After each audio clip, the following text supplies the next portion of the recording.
Jesse McConnell is joining us live via Skype from, I don't know where he's from right now, but he's the CEO and director of Rubicon Organics. Jesse, welcome to our humble show. Well, thanks for having me. I'm here to have a very, very serious conversation with you.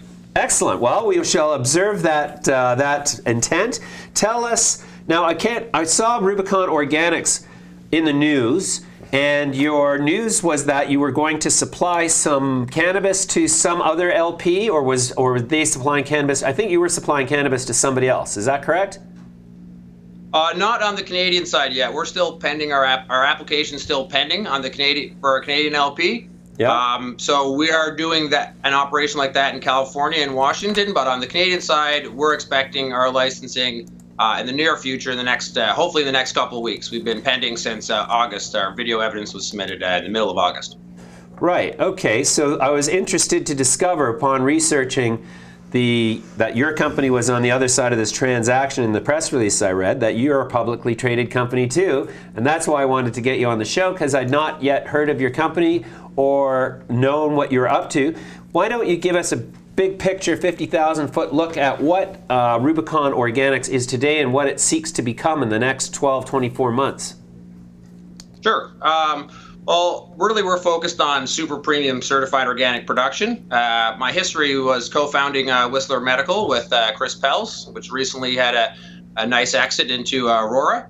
And we've just taken that concept and tried to move that into larger scale. So, we think that the consumer, at least the consumer that we're going after, is the one who truly loves cannabis. It's the volume consumer. It's the one who's transitioning from the black market into the normalized space.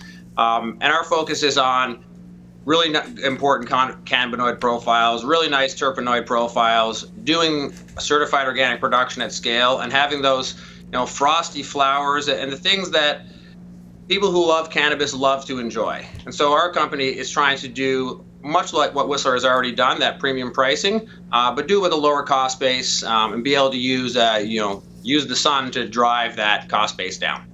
Wow. Okay, that's interesting. Rubicon Organics has how many shares outstanding? We have about 36.9 million right now. I think fully diluted, we're a little over 40. Wow. What's the ticker? The symbol is ROMJ on the CSE. So that explains it. That explains why you're the most sort of well-positioned new public company that I've never heard of. Tell me about your so the other thing that attracted me about Rubicon Organics when I looked at your website was this idea of the commitment to super premium organic only product. I personally try to buy, eat, drink as organically as I can for reasons that have nothing to do with nutrition. But what is the origin and foundation for your compelling logic that drove you towards organics? Well, quite frankly, we started, I've been in the industry for almost 15 years, and we started in the space doing conventional production, which seemed to work quite fine. And then when we founded Whistler and started production there, we initially started actually as a conventional production facility. And then we were introduced to a fellow named Peter, who's the co-founder of of Rubicon. And he brought his organic production system that he'd been developing over the last 4 or 5 years in large-scale tomato facilities. And when we put that in place, we just ended up with a much better product. I mean, so initially, this really wasn't done for pesticides or anything. It was really just done to produce the highest quality product we possibly could. And I didn't think we could do it on scale and at the cost base that we were able to achieve with organic, so we'd always just stayed away from it. And then after going through a few rounds of it and seeing the results, the characterizations for the flower were off the charts. We had terpenoid profiles that were testing in the 99th percentile. We just continued to refine that cultivation system and keep moving down that path, and the result has been an environmentally sustainable way to grow. We can reuse all of our soil. We build all of our own soil and all of our own fertilizers. And you end up with a product, so at the end of the day, this is a consumer product that's superior to the hydroponic product. So dumb and simple, it's super premium quality first, and organic is what we use to achieve that. Wow, well that's great. I can't wait to try your product. Obviously I'm going to have to go to Washington or Oregon to do that in the near term, but soon in Canada. Absolutely. We're more than happy to sell to you when we are legally able to do so.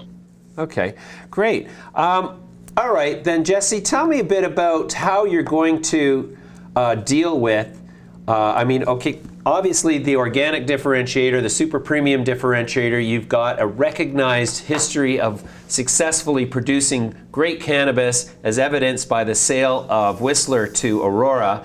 But both Washington and Oregon are very different markets than was British Columbia, which has a different system altogether.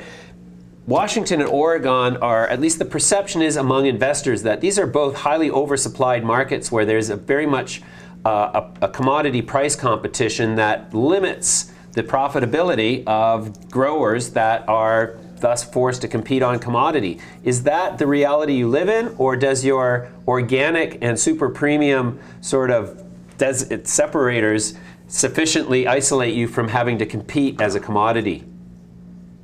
Well, I think that first of all, we're not in Oregon. We're in California and Washington, not Oregon. Oregon is an oversupplied market.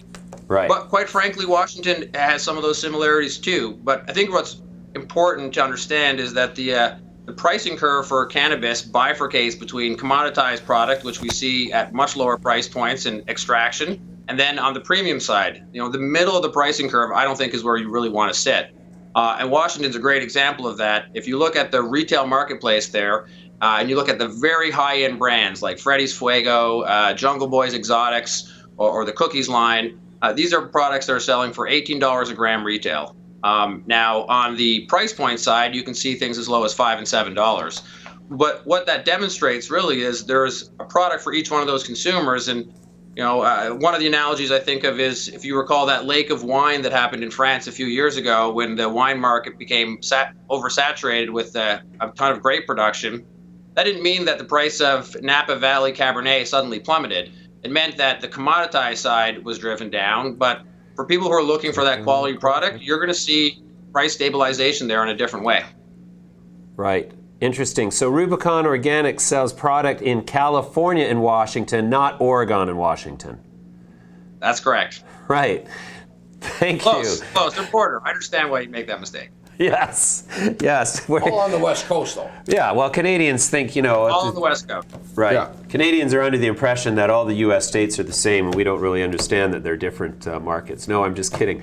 Okay. It works both ways. Americans think the same thing, too. So all the provinces are the same here, too, right? That's right. Parlez-vous français? Parlez-vous. Okay, Jesse, tell you what are the big catalysts that are going to happen for Rubicon Organics in 2019 that are going to be representative of shareholder value that you're looking forward to? Well, certainly the largest for us is going to be the licensing event in Canada, where our facilities, you call it a greenhouse, but it's more or less a indoor sun-supplemented growth chamber on 125,000 square feet, broken up into individual compartments so that we can really drive that premium quality. And we're expecting that licensing to happen. We were hopeful it'll happen over the Christmas break, but in the very, very near term. And on that basis, the facility is fully built out. We're continuing to refine and optimize areas of that facility, but we're going to be able to move into production very quickly there. And we're projecting some pretty attractive cash flows on that basis. So we'll be in full production by Q3 of this year. But we're also taking a normalized approach here. We're not doing, I think, what some others are doing, which are telling you about your productive capacity. Now, it does take a minute to ramp these up, to get your biomass going and to ensure you don't have any crop failures and to focus on quality.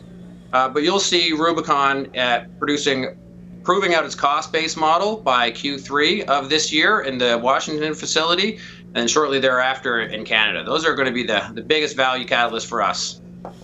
Oh, that's fantastic. Jesse, I really appreciate you giving us an update on what Rubicon Organics is up to. I'm going to follow the story closely because I'm such a fan of organics. I can't wait to try the product. We'll come back to you soon. Thanks for joining me today. All right, well, thanks a lot for having me on the show. I'm a big fan.